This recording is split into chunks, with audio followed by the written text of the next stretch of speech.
It's Monday, volume, let's go.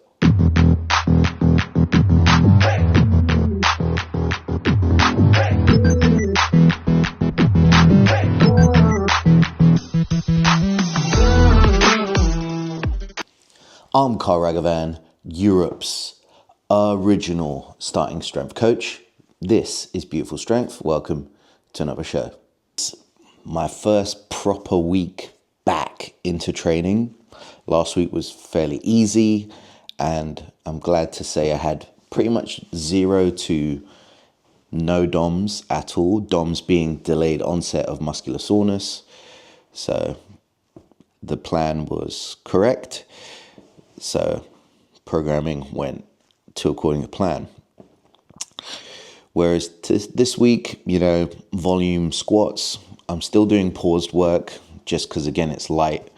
And I found, for me personally, I think it's a great essential skill to be strong at. To me, it's like a fundamental squat variant. And it's always been a good lift for me. So I'm a big fan of, especially on volume day work, regular kind of down up tempo isn't always going to be suitable, just because perhaps you're making a load of mistakes with kind of slinging it around willy-nilly. So, different tempo control is really good on like medium and light days or variations. So it's not necessarily to say that regular squat tempo isn't beneficial. I still think it has a place, but especially when weights are light, I think, or if you're trying to work on something, because when it gets heavier, you can't fix it. I definitely think stuff like this is valuable.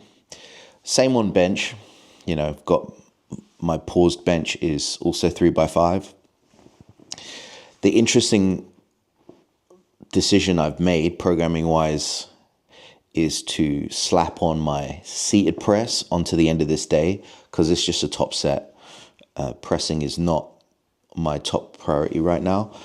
So hitting that with a lot of my direct tricep stuff. And again, because of the equipment in this gym, the Smith machine is also on the same kind of squat rack system as the cable. So I then went straight into push downs. You're going to notice I'm experimenting with the tempo a little bit. So I find with push downs, it's very easy to just kind of do a lot of this bullshit and just get so much momentum that you're not really training your triceps. So I'm doing really painfully slow push downs. So mainly it's the concentric phase of pushing down the elbow. And then I go into my really heavy LTEs. The other reason I'm doing it in this setup is just to get that machine stuff out of the way. So once I've jumped on for seated press, I can do my cables and then I'm over to the free weights again. So I think that's probably the most annoying thing about having programmed machines where there is only one of that equipment in the gym, is that if someone's on there using it as a squat rack, your Smith machine and your cable system is occupied. So yeah, I hate waiting for shit, as you can tell. So there we are. And also, you'll notice that on the press, the push downs and the triceps, I'm doing more of like a rest pause cluster style, because those lifts I'm trying to push to failure. So when you're talking about hypertrophy and people start talking about, what is the ideal reps, that stuff just kind of gets really muddy in the weeds. And I think a lot of the time, if you mentally can just focus on one set, that's enough kind of brain calories for me to kind of almost treat it like a main lift. So I just have one time to kind of hit it hard.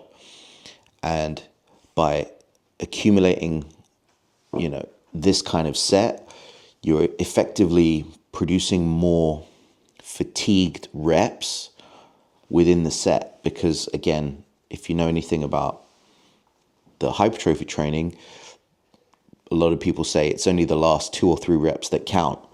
Well, in my set of one set of seated press or the tricep work, I've got at least 2 or 3 attempts in that set to create more reps that have like failure, or I would essentially say it creates the stress of fatigue to then signal for change.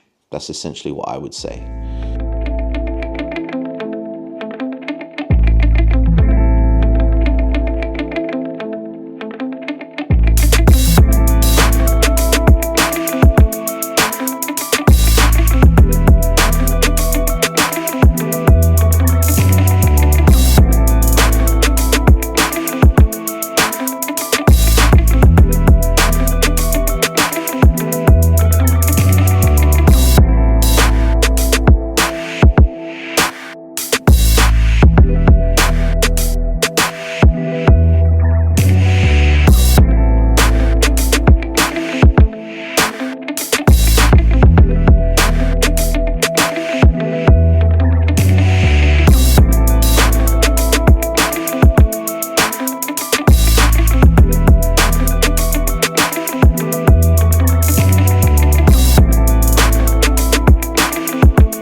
So if you like today's show, you know the deal. Comment, like, share, subscribe. You know the business. Back in the day, 2012, I was 70 kilos, 155 pounds, soaking wet. So I know what it's like to be skinny and weak. From judging the analytics, you guys aren't Sticker Club strong. It's 200-pound press, 300-pound bench, 400-pound squat, 500-pound deadlift. Most of you watching this aren't Sticker Club strong, and I'm gonna be real with you, that's not very strong anyway. 9 times out of 10, most of you need a coach. I am the first, the original European strength coach, got credentialed in 2014. I'm also the strongest coach. That craft has been years in the making. Been in the industry for 2 decades now, since I was 18. So this is all I know. So if you sign up now, Beautiful Strength Gym, all one word, BEA, Beautiful Strength Gym, I can be your coach. Sign up today.